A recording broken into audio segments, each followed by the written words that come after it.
Chercheurs et chercheuses de vérité, salam alaikum. Je continue donc la lecture du Coran, sourate 39, on était au verset 19, maintenant on va faire le verset 20. Mais ceux qui auront craint leur Seigneur auront pour demeure des étages au paradis au-dessus. A'udhu billahi minash shaitanir rajim, bismillahir rahmanir rahim. Mais ceux qui auront craint leur Seigneur auront pour demeure des étages au paradis au-dessus, desquels d'autres étages sont construits et sous lesquels coulent des rivières. Promesse de Dieu. Allah ne manque pas à sa promesse. Ne vois-tu pas qu'Allah fait descendre du ciel de l'eau, puis il l'achemine vers des sources dans la terre. Ensuite, avec cela, il fait sortir une culture aux couleurs diverses, laquelle se fane ensuite, de sorte que tu la vois jaunie. Ensuite, il la réduit en miettes. C'est là certainement un rappel aux gens doués d'intelligence. Et ce que celui dont Allah ouvre la poitrine à l'islam, et qui détient ainsi une lumière venant de son Seigneur.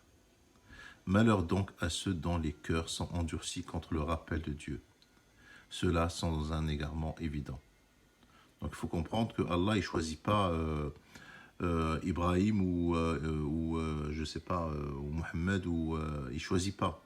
C'est-à-dire que toi déjà à la base, tu as ton cœur qui est réceptive, on va dire. Ton cœur est réceptive à la parole de Dieu.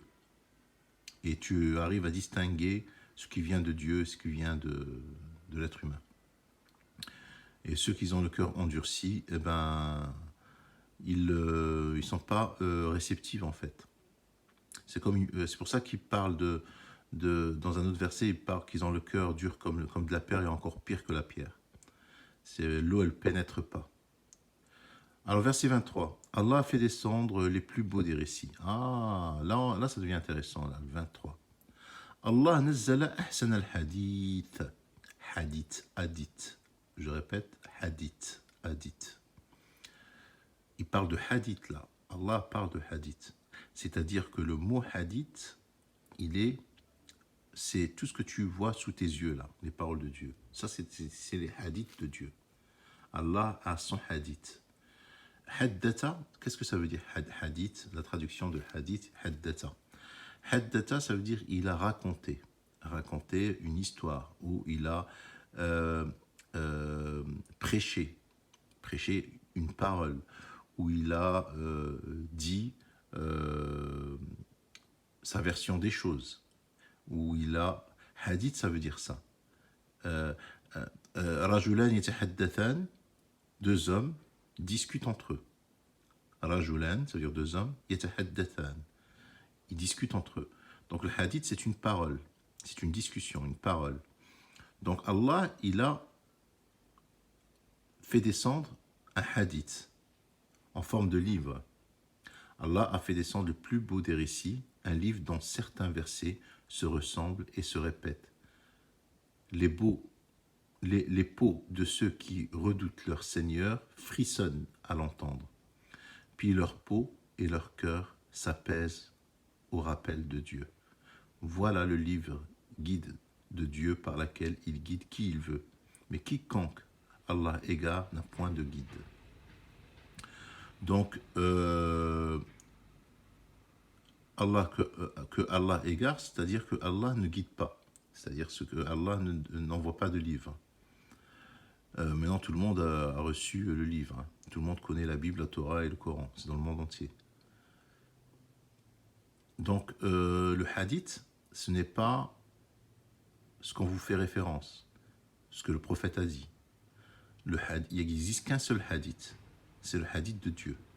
Allah nazzala ahsan al-hadith, le meilleur des récits. Il n'a pas dit Allah nazzala un hadith, où il a nazala un hadith, c'est-à-dire... Non, il a fait descendre. Le prophète, lui, il ne pouvait pas parler par lui-même. Et dire, en lisant ce verset-là, le prophète ne peut pas dire ouais, je prêche, je vais prêcher, je vais dire un autre hadith que le hadith de Dieu. Il ne peut pas. C'est pas possible. Le prophète ne peut pas prêcher autre chose que ce que Dieu lui demande de prêcher, c'est-à-dire la parole de Dieu, le Coran.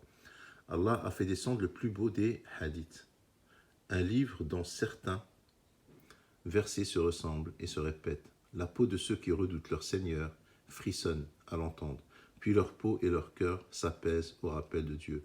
Voilà le livre guide d'Allah par lequel il guide qui il veut. Mais quiconque Allah égare d'un point de guide. Est-ce que celui qui, au jour de la résurrection, se sera protégé le visage contre le pire châtiment, et l'on dira aux injustes, goûtez à ce que vous avez acquis. Ceux qui ont vécu avant eux ont démenti les messagers. C'est-à-dire, avant qui? Avant le peuple de Mohammed. Ont démenti les messagers. C'est-à-dire, en gros, même ton peuple va démentir. Le châtiment leur est venu par où ils ne le pressentaient pas.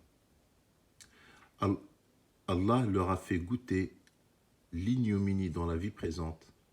Le châtiment de l'au-delà, cependant, est plus grand si seulement ils savaient. Nous avons donc dans ce Coran cité pour les gens des exemples de toutes sortes afin qu'ils se souviennent.